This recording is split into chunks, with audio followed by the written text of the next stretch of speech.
하나님 살아계십니다. 주가 위로해 주십니다. 힘내세요. 얼마 전부터 전도할 때마다 하나님께서 제 마음 깊은 곳에 이렇게 고백하게 하십니다. 하나님 살아계신다. 하나님은 사랑이시다. 그 사랑은 변치 않아. 전도하면서 저는 마음속으로 그래, 하나님 살아계시지. 하나님은 사랑이셔. 그 사랑은 변치 않아.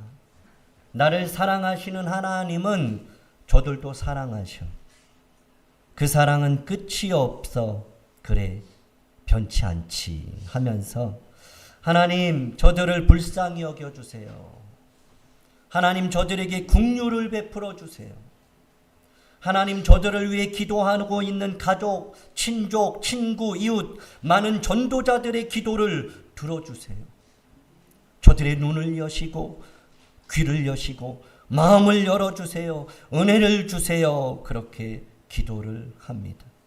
오늘 말씀의 제목은 은혜를 주신 이유입니다. 이런 찬양이 있습니다. 오직 주의 은혜로 지금 여기 서 있네. 은혜 아니면 살아갈 수가 없네. 호흡마저도 다 주의 것이니. 그렇습니다. 이곳에 있는 우리 모두는 주님의 은혜 아니면 살아갈 수 없습니다. 지금 여기 우리가 이렇게 모여 있는 것, 이렇게 모여서 하나님께 예배하는 것, 말씀을 듣는 것, 이 모든 것이 주의 은혜인 줄 믿습니다. 조금 전 영상에서 본 것처럼 중학교 2학년 때 조승우라는 학생은 누나와 함께 뮤지컬을 보고 감동을 받아서 하나님 배우가 되게 해주시면 정말 열심히 하나님 믿을게요 라고 기도를 했습니다. 하나님은 그의 기도에 응답해 주셨고 그는 훌륭한 배우가 되었습니다. 하나님은 왜 그의 기도에 응답하셨을까요? 왜 하나님은 그에게 은혜를 주셨을까요? 이 물음에 배우 조승우는 저는 하나님 없으면 아무것도 아닌 사람입니다 라고 고백하면서 자신을 세워주신 하나님을 삶 속에서 자랑하고 높이고 어느 곳에 가든지 감사하며 당당하게 하나님을 증거하는 삶을 살았습니다. 그는 공연이 끝나면 자신의 오른팔을 이렇게 뻗는다고 합니다. 그것은 하나님께 감사한다는 자신의 사인이라고 하죠. 그는 오직 하나님만을 자랑하는 이유는 모든 것이 하나님의 은혜였기 때문입니다. 그가 그러한 자리에 서 있는 것 또한 하나님의 은혜와 더불어 잊지 말아야 하는 것은 믿음의 사람들, 믿음의 동역자들, 자신을 위해 중보하고 있는 팀들의 보이지 않는 섬김이 있었기 때문이라고 그는 말하고 있는 것입니다. 하나님의 은혜가 누군가의 섬김이 그 조승우라는 배우를 세웠고 하나님을 자랑하게 한 것입니다. 바울은 에베소 교회 성도들을 향해서 하나님께서 창세 전에 우리를 그리스도 안에 택하셨습니다. 허물과 죄로 죽었던 우리를 하나님이 살리셨습니다. 거룩하고 흠이 없게 하려고 하나님이 우리를 구원하셨습니다. 구원은 하나님의 은혜요 하나님의 선물입니다 라고 말합니다. 바울은 이어서 하나 된 것을 지키기 위해서 구원받은 자들은 겸손과 온유와 그리고 오래 참는 가운데 사랑 안에서 서로 용납하라고 그렇게 말하고 있습니다. 이것이 지난 시간까지 우리가 살펴본 내용입니다. 오늘 본문은 에베소서 4장 7절에서 우리 각 사람에게 그리스도의 선물의 분량대로 은혜를 주셨나니 라고 말씀합니다. 바울은 하나님께서 에베소 교회 공동체 각 사람에게 은혜대로, 분량대로 은혜를 주셨다라고 말씀합니다.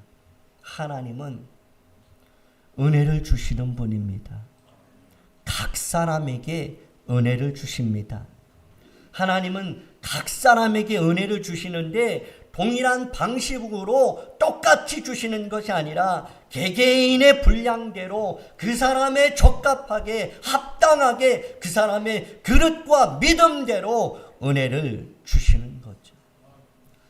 여기서 분량대로라는 개념은 단순히 양쪽으로 제한된 은혜를 의미하는 게 아니라 각자의 역할과 사명에 따라 필요한 만큼 적절하게 주신다는 의미입니다.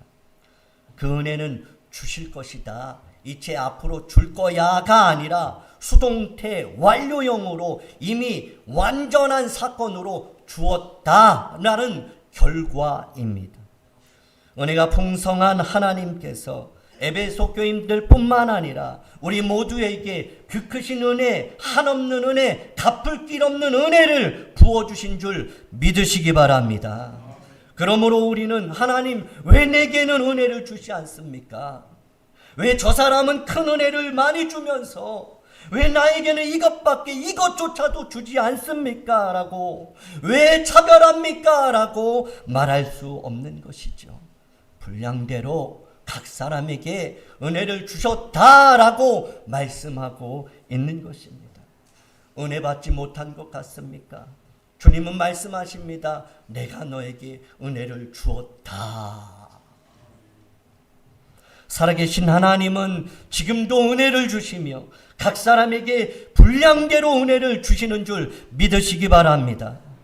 그러므로 우리는 그 은혜가 족한 줄 알고 감사해야 하는 것이죠. 그럼에도 불구하고 감사하는 것이 은혜 중에 은혜인 것이죠.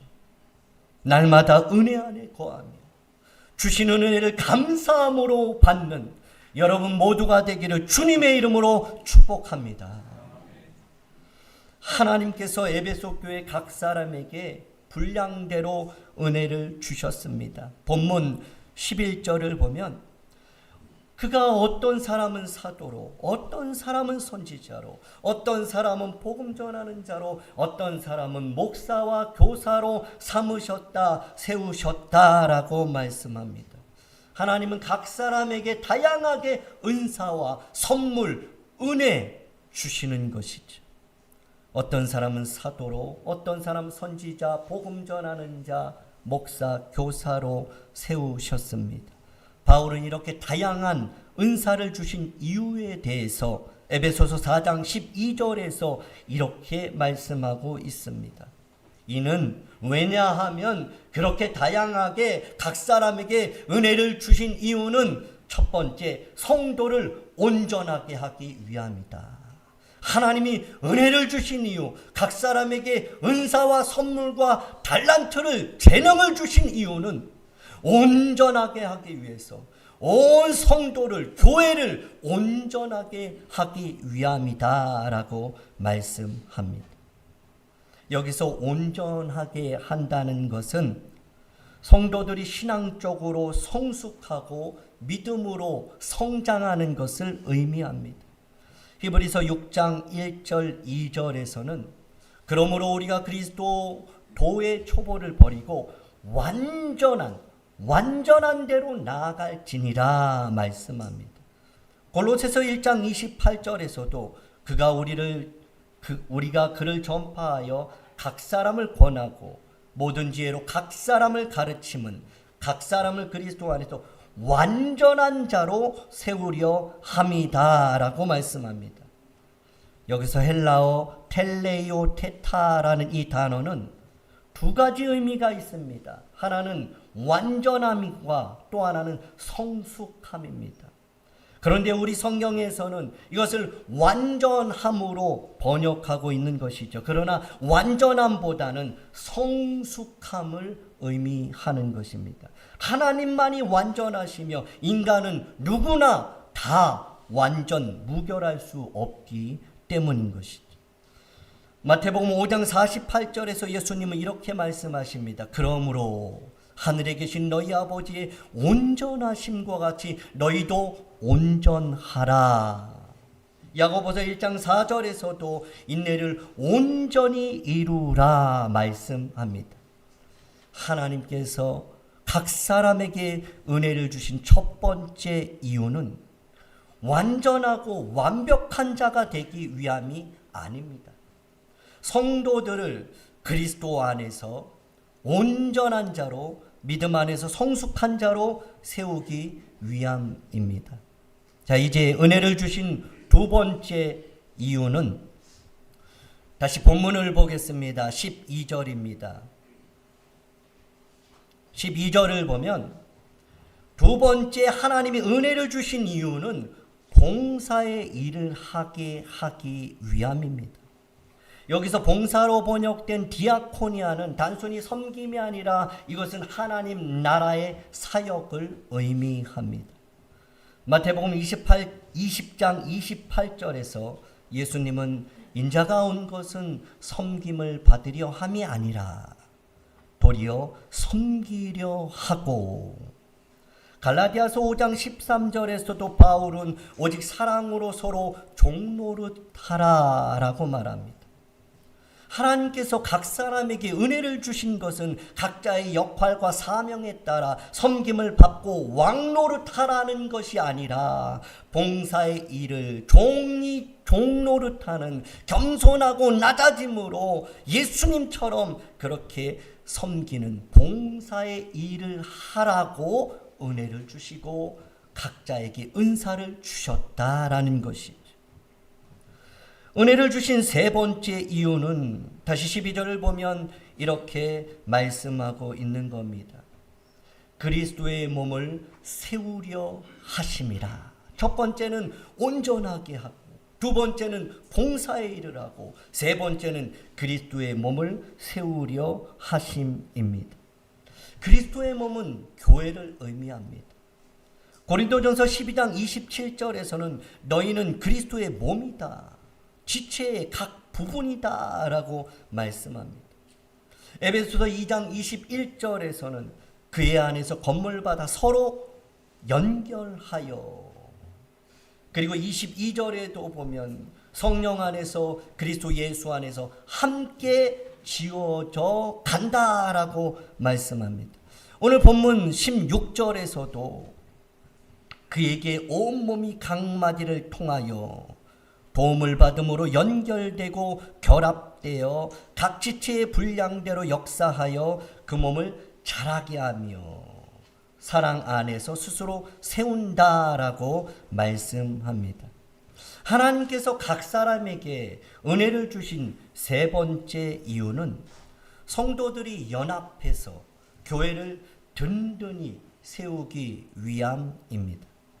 자, 이제 마지막 하나님께서 은혜를 주신 네 번째 이유는 13절을 보면 온전한 사람을 이루어 그리스도의 장성한 분량이 충만한 데까지 이르리니 장성하기 위함입니다. 15절에서도 보면 오직 사랑 안에서 참된 것을 하여 범사에 그에게까지 자랄지라라고 말씀합니다. 16절 우리 함께 읽겠습니다. 시작. 온몸이 각 마디를 통하여 도움을 받음으로 연결되고 결합되어 각 지체의 분량대로 역사하여 그 몸을 자라게 하며. 하나님께서 은혜를 주신 네 번째 이유는 어린아이와 같이 그 신앙이 머물지 말고 서로 도움을 주는 가운데 성장하기 위해서 하나님이 은혜를 주셨다, 각자에게 은사를 주셨다, 재능을 주셨다라고 말씀합니다. 바울은 나의 나된 것이 오로지 하나님의 은혜라고 고백합니다. 그뿐만 아니라 바울은 복음 전파하면서 자신의 약함을 담당했던 의사, 동역자 누가가 있다고 말하고 있습니다. 자신을 대신해서 구제금을 잘 전달하여 준 주 안에서 함께 종되었던 신실한 일꾼, 사랑받은 형제 두기고가 있었다라고 말하고 있죠. 감옥에서 그리워하면서 그 마지막 임종을 앞두고 데려오라고 했던, 처음에는 미약했지만 날로 신앙이 성숙함으로 변화된 바울의 일에 유익했던 신실한 동역자 마가도 있었다라고 말합니다.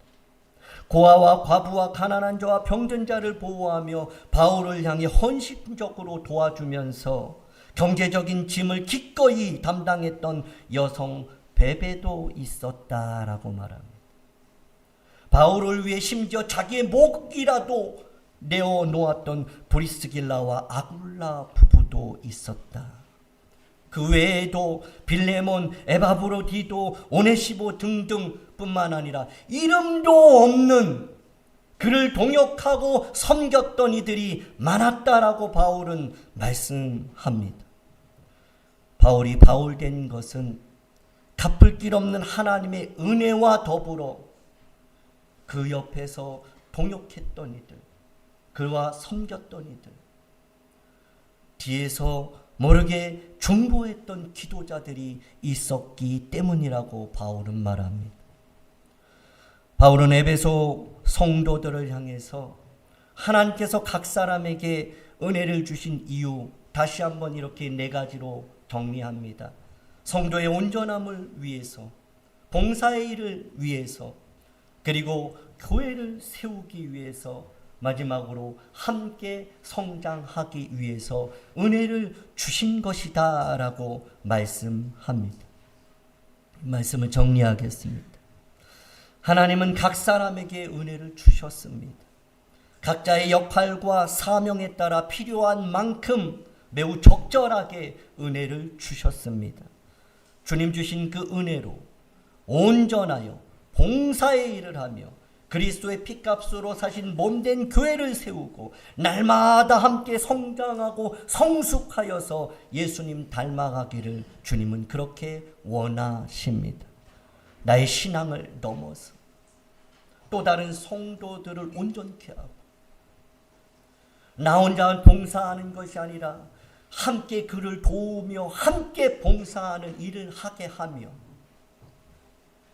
주님의 몸된 교회를 나 혼자만 세워가는 것이 아니라 함께 협력하여 같이 세워가며 함께 예수님처럼 키와 지혜가 자라가는 그 은혜로 충만하기를 원합니다. 날마다 그 은혜 안에 머물며 교회와 성도와 나 자신을 스스로 세우는 목적을 이루는 삶이 되기를 주님의 이름으로 축복합니다. 기도하겠습니다. 은혜가 풍성하신 하나님 아버지, 우리를 창세전에 택하시고 구원의 은혜를 베풀어 주심에 감사드립니다. 주신 은혜로 더욱 성숙하며 기쁨으로 잘 섬기고 그리스도의 몸된 교회를 든든히 세우며 함께 성장하는 삶을 살게 하옵소서. 주님 없이는 아무것도 아닌 존재임을 늘 기억하면서 오직 하나님만을 자랑하고 높이는 성숙한 그리스도인이 되게 하옵소서. 주 안에서 함께 울며 함께 즐거워하는 사랑의 공동체로 우리를 세워주시고 주님의 뜻을 이루어가게 하옵소서. 교회 머리 되신 예수 그리스도의 이름으로 기도하옵나이다. 아멘.